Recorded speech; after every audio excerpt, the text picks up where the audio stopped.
चलिए शांत रहे। लाभ जान जाते हैं, लाभ जान गए हैं, ठीक। दो जान जाते हैं, उसके बाद रासायनिक अभिक्रिया हम पढ़े हैं। रासायनिक अभिक्रिया का पढ़ना है प्रकार क्या हुआ। चलिए मिनट कितना है जी 20। रासायनिक समीकरण की सीमाएं या सीमाबद्धता या दोष। तो क्वेश्चन आता है रासायनिक समीकरण के दोषों को लिखे, ठीक है। रासायनिक समीकरण के दोषों को लिखे, तो हमें ये लिखना पड़ेगा। बात समझ में आ रहा है। रासायनिक समीकरण की सीमाएं लिखे, ठीक है। तो हमें इसमें से 5 6 7 गो है, कम से कम 2 4 गो लिखना पड़ेगा, कम से कम 4 गो, ठीक है। तो रासायनिक समीकरण जानते हैं, रासायनिक समीकरण के लाभ जान गए। जहाँ लाभ होता है वहाँ हानि भी होती है थोड़ा। बात समझ में आ रहा है। तो रासायनिक समीकरण का लाभ जान गए, क्या लाभ था, लाभ जान गए थे, 3 लाभ लिखवाए थे, याद है पूरा। अब यहाँ का पढ़ना है जी रासायनिक समीकरण की दोष। अब देखिए रासायनिक पहला दोष का है रासायनिक समीकरण से अभिकार को और प्रतिफल, अभिकार को और प्रतिफल, अभिकार को और प्रतिफल पता है।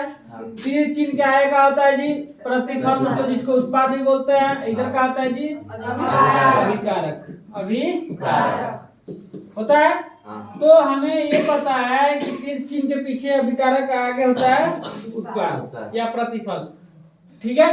कि भौतिक अवस्था ठोस द्रव या गैस की जानकारी नहीं दे पाती है। जिसे मान के चलिए अगर कोई भी हम रासायनिक समीकरण लिख रहे हैं, उसमें भी थोड़ी लिखते हैं द्रव ठोस है, पदार्थ की कौन सी अवस्था है, ठोस है, द्रव है कि गैस है। बात समझ में, तो लिखाता नहीं है। जिसे मान के चलिए C+O2, ठीक है, जिसे दिया CO2। अब बताइए, अभी आप तो संकेत लिख दिए, सूत्र लिख दिए, लेकिन हम यहाँ थोड़ी लिख रहे हैं द्रव है कि गैस है कि ठोस है, मतलब पता नहीं चलता। बात समझ में, तो ये जानकारी नहीं देता। ये रासायनिक समीकरण है, लेकिन ये जानकारी दे रहा है कि कौन ठोस है कौन, ये नहीं दे रहा है। बात समझ में, ये लिखेंगे तभी ना पता चलेगा। लेकिन रासायनिक समीकरण ये ना है, अब ऐसे थोड़ी लिखेंगे कि ठोस है चाहे कार्बन है, बात समझे, कार्बन ठोस है चाहे कार्बन गैस है, हम यहाँ ये नहीं लिख सकते, जानकारी आपको नहीं देता, ठीक है। दूसरा देखिए अब नहीं जी,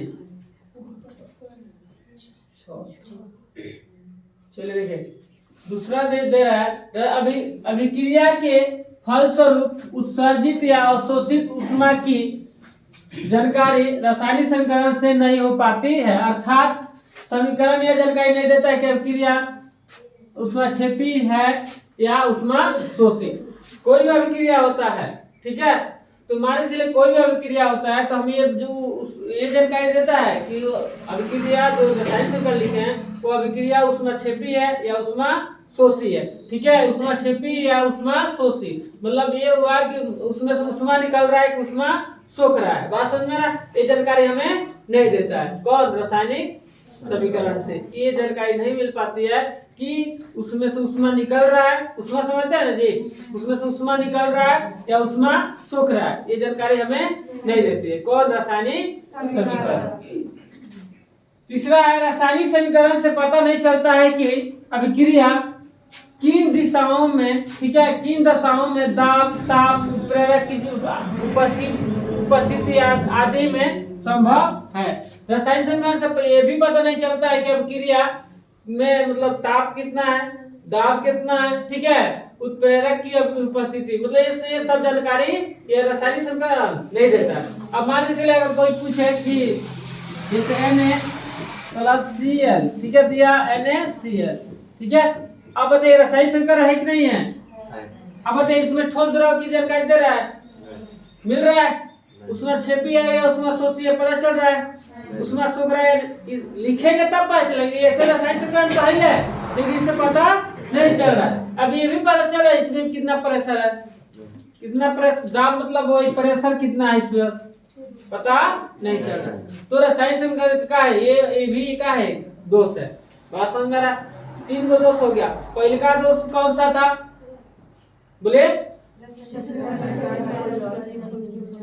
कौन सा, रासायनिक समीकरण में क्या था पहले का, ठोस द्रव या गैस किस अवस्था में है ये जानकारी नहीं मिलती है।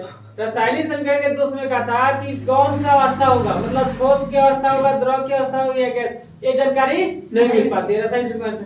दूसरा का है आपका कि ऊष्मा शोषी है या ऊष्मा क्षेपी है, मतलब ऊष्मा उसमें से निकल रहा है या ऊष्मा सोख रहा है, जानकारी ये रासायनिक समीकरण नहीं देता।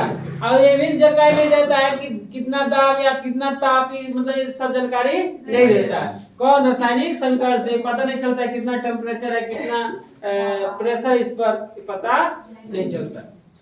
अगला देखिए कितना नंबर, चौथा।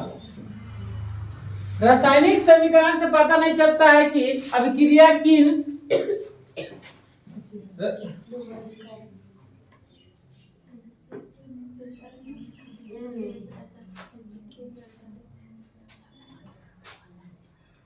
गड़बड़ लिख दिया यहाँ से। रासायनिक समीकरण अभिक्रिया के वेग के संदर्भ में कोई जानकारी नहीं देता। अभिक्रिया रासायनिक समीकरण अभिक्रिया के वेग के संदर्भ में कोई जानकारी नहीं देता है। आप वेग पढ़े हैं जी कितने क्लास में? ठीक है, तो इसमें कह रहा है कि रासायनिक समीकरण अभिक्रिया के वेग के संदर्भ में कोई जानकारी नहीं देता है। ठीक है, ये आपको ये भी याद रखना पड़ेगा, याद करने में सबसे छोटा यही है।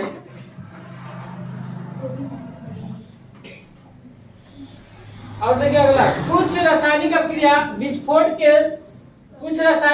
विस्फोट के साथ होता है, लेकिन रासायनिक समीकरण से इस बात की कोई जानकारी नहीं होती। मतलब बहुत ऐसा रासायनिक समीकरण है कि जो रासायनिक समीकरण होगा वो विस्फोट के साथ होगा, मतलब विस्फोट होगा। ठीक है, जिसे कहने का मतलब ये है, जैसे बम बनता है, केमिकल मंडल रासायनिक अभिक्रिया है, उसको भी मान के चलिए, उसको भी हम क्या करते हैं, संकेत या सूत्र के रूप में हम दिखा सकते हैं। जो भी रासायनिक समीकरण है, अभिक्रिया होता है, बहुत ऐसे रासायनिक अभिक्रिया जो विस्फोट उसमें होता है। ठीक है, तो रासायनिक अभिक्रिया विस्फोट के साथ होता है तो उसको हम संकेत या सूत्र के रूप में दिखाते हैं, लेकिन उसका होती है इस बात की कोई जानकारी नहीं मिल पाती है। रासायनिक समीकरण लिख देंगे तो उसकी कोई जानकारी नहीं मिल पाती कि विस्फोट होगा कि नहीं होगा। ठीक है, जैसे न्यूक्लियस है, ठीक है, न्यूक्लियस बम बनता है, बात समझ में आ रहा है? तो ये सब ये रासायनिक अभिक्रिया होता है, उसको संकेत के रूप में भी दिखा सकते हैं, लेकिन वो क्या करते हैं, वो भी नहीं दिखाता रासायनिक समीकरण कि विस्फोट होगा कि नहीं, इसकी जानकारी नहीं देता। अगला है रासायनिक समीकरण समीकरण यह भी जानकारी नहीं देता है, मतलब वही रासायनिक समीकरण यह भी जानकारी नहीं देता है कि अभिक्रिया में अभिकारकों की वस्तु कितनी मात्राएं खर्च हुई, प्रतिफल की कितनी मात्रा खर्च हुई। मतलब रासायनिक समीकरण ये भी जानकारी नहीं देता है कि अभिक्रिया में कितना वस्तु खर्च हुआ, ठीक है, और प्रतिफल में कितना, मतलब वस्तु का या निर्माण हुआ। बात समझ रहा है? मतलब वस्तु कोई भी मान के चलिए पदार्थ है कि रासायनिक अभिकारक, ठीक है, तो हम कोई भी चीज मिलाएंगे, ठीक है, तो कोई भी चीज मिलाएंगे तो उसकी कितना खर्च हो रहा है, कितना निर्माण हो रहा है, रासायनिक समीकरण से पता नहीं चलती है। जैसे मान के चलिए हम एक रासायनिक समीकरण लिख रहे हैं कोई भी, जैसे H2 plus Cl2 2HCl hydrochloric अम्ल। अब बताइए ये रासायनिक समीकरण है कि नहीं है? है, रासायनिक समीकरण है, लेकिन इसकी यहाँ आपको ये जानकारी मिल रहा है कि बताइए कि अभिकारक में कितना वो मतलब निर्माण हो रहा है, खर्च हो रहा है, इसमें कितना खर्च हो रहा है पता नहीं चल रहा है। कितना वस्तु का मतलब खर्च हो रहा है, यहाँ कितना वस्तु का निर्माण हो रहा है, बात समझ में रहा है? तो ये भी हमें पता नहीं चलती है।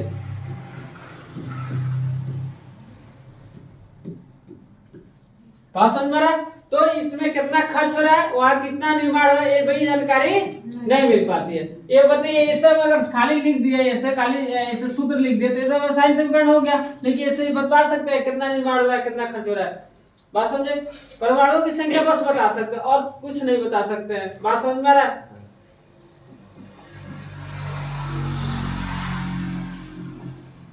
अब क्या पढ़ेंगे हम हेडिंग? रासायनिक अभिक्रिया के प्रकार। ठीक है, रासायनिक अभिक्रिया के प्रकार। रासायनिक अभिक्रिया देखिए टोटल कितने प्रकार के लिखवा है? 10। ठीक है, तो रासायनिक अभिक्रिया के प्रकार, पहला है संयोजन अभिक्रिया या संश्लेषण अभिक्रिया, नाम दो है, काम एक है। वियोजन अभिक्रिया या अपघटन अभिक्रिया। तीसरा है विस्थापन अभिक्रिया या एकल विस्थापन अभिक्रिया। चौथा है द्विविस्थापन अभिक्रिया या उभय विस्थापन अभिक्रिया। नाम देखिए दोनों, ये चालू का है, दो दो है, ठीक है। उदासीनीकरण अभिक्रिया, उपचयन एवं अपचयन, उपचयन और अपचयन को कौन सा अभिक्रिया बोलते हैं? रेडॉक्स अभिक्रिया। ऊष्माक्षेपी रासायनिक अभिक्रिया, ऊष्माशोषी रासायनिक अभिक्रिया, अवक्षेपण अभिक्रिया, प्रकाश रासायनिक अभिक्रिया। इतना हमें जानना है। रासायनिक अभिक्रिया टोटल 10 प्रकार यहाँ जानना है हमें। रासायनिक अभिक्रिया पता है, जब दो या दो से अधिक पदार्थ मिलता है, नए पदार्थ का निर्माण होता है, तो उसे क्या बोलते हैं? रासायनिक अभिक्रिया। तो रासायनिक अभिक्रिया के अब जाके आपको क्या मिला है? प्रकार। रासायनिक अभिक्रिया इतना प्रकार का होता है। इस सब का क्या चलेगा? परिभाषा। तब तक हम क्या लिखे? है लिख ले। भाषण में है दोष। तब जानेंगे रासायनिक अभिक्रिया के प्रकार।